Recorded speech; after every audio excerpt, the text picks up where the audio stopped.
For most young couples, the birth of a child is a wondrous experience, filled with joyful expectation.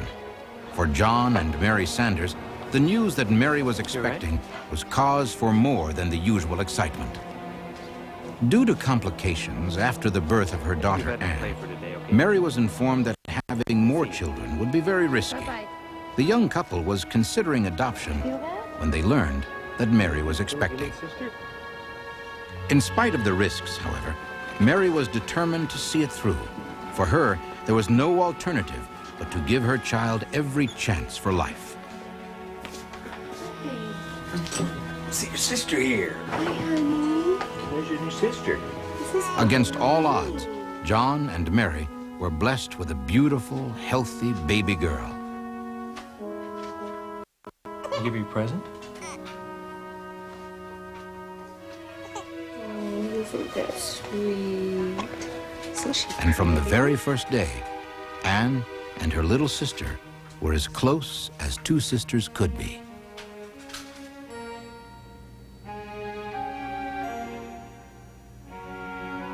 As they grew, Mary had her hands full, keeping up with two very active, normal children.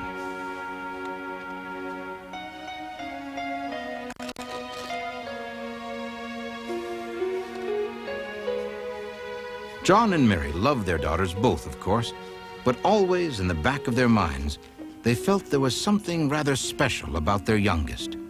Given the circumstances of Lorraine's arrival in the world, it seemed almost certain to them that Lorraine had a special destiny to fulfill. And the girls never doubted for an instant how much their parents loved them. And no one doubted for an instant how much the two girls loved each other. As the years passed, the girls grew and changed as all little girls do, but their devotion to each other only grew stronger. One night, Lorraine sensed that something was troubling her big sister. Me and Tina came to see if you were all right. I can't get Mom a present for Mother's Day because I lost all my money.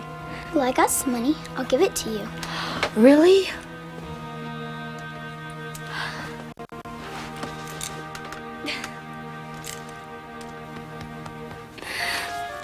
What will I ever do without you? You'll never have to be without me.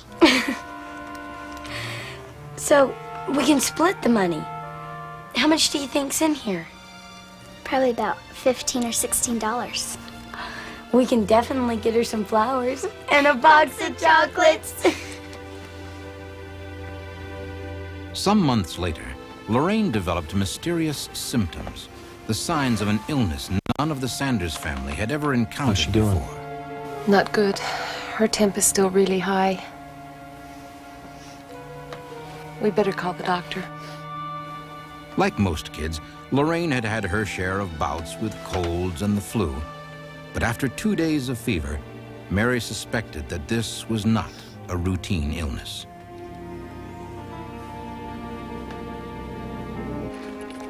A preliminary exam at the doctor's office was followed up by extensive testing at the hospital. After several days, Lorraine growing weaker by the day, the doctor finally had a diagnosis. Lorraine was suffering from a rare and usually incurable form of cancer. The family barely had time to recover from the initial shock before the doctor started Lorraine's difficult treatment. He explained that it would be several weeks before they would start to see any results. Though everyone understood that Lorraine's chances were slim, all were hopeful she could beat the odds one more time. After nearly 2 months, there were few signs of any improvement.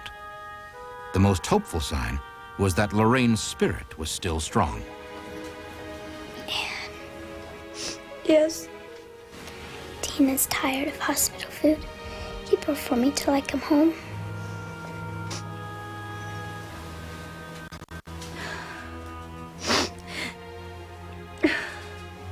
Just as long as you promise me that you're coming home. You'll never be without me.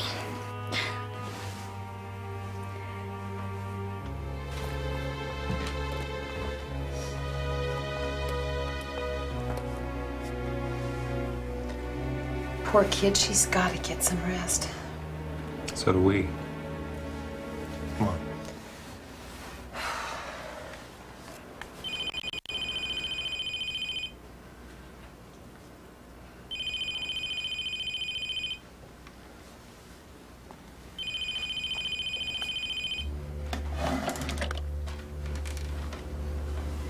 Hello. Speaking. William Wordsworth wrote, "A simple child, dear brother Jim, that lightly draws its breath and feels its life in every limb. What should it know of death?" In the blink of an eye, hope had turned to crushing despair. Now began the long, hard process of trying to make sense of the death of one so young.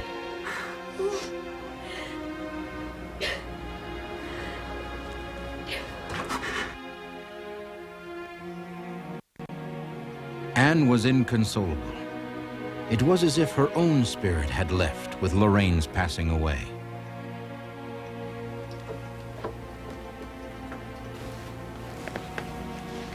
Honey, we'll be leaving soon. You can bring Tina if you want. We commend the soul of this precious child unto thee, O Lord. In the name of the Father, and the Son, and the Holy Ghost. Anne was still in such a Amen. deep state of shock, she barely heard a word of the minister's eulogy.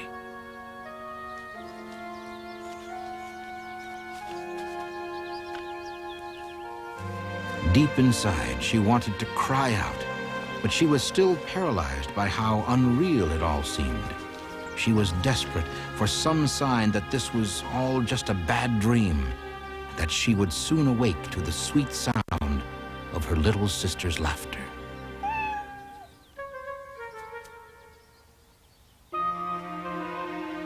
At first, Anne thought the appearance of the kitten was a cruel trick her mind was playing on her.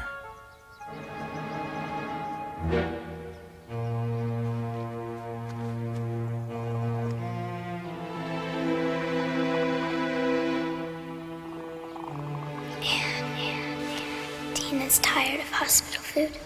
Keep her for me till I come home. Just as long as you promise me that you're coming home. You'll never be without me. You'll never be without me. Over the next several weeks, Anne withdrew ever deeper into her own private world. Her only companion was the kitten she had found at the cemetery. In the depths of her grief, the kitten seemed to her to be the embodiment of her little sister's love and devotion.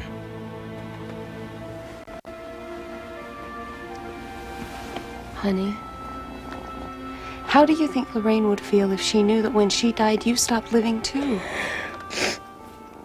Mary encouraged Anne to try to return to some semblance of her normal life, to try to enjoy life as much as she could, even without Lorraine.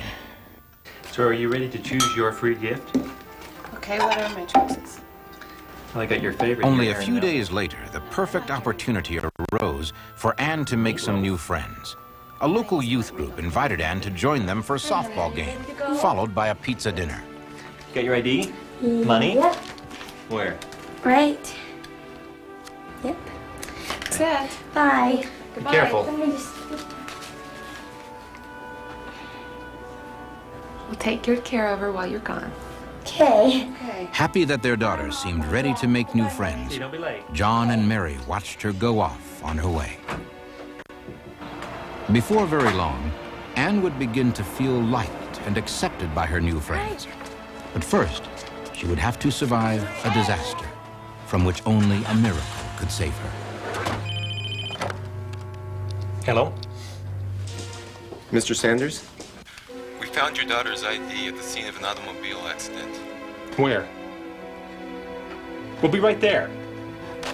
We've got to go to the hospital. To the hospital? Anne! What? You're okay. Yes, of course I'm all right. But we got this call that there'd been an accident. An accident? So you're all right? And you're not hurt? No, we weren't even in the car. Apparently someone's been hurt. Let's go to the hospital and find out what's going on. All right, Mr. Freeman? Okay. And after the game, when we were going to the van, one of the kids showed me the cutest little kitten. So cute, it was just a little kitten. Anne's attention was suddenly drawn to a stray cat. Look, it's my kitten.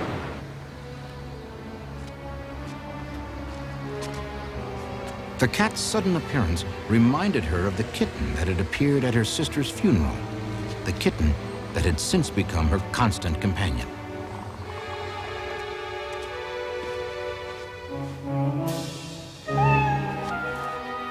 Anne felt a sudden impulse, far beyond that of her usual fondness for animals, an impulse to stay close to this cat. So when the cat suddenly broke away from her, she was torn between staying with the group and following the cat. Stay with her and catch up with us at the restaurant. Yeah, okay.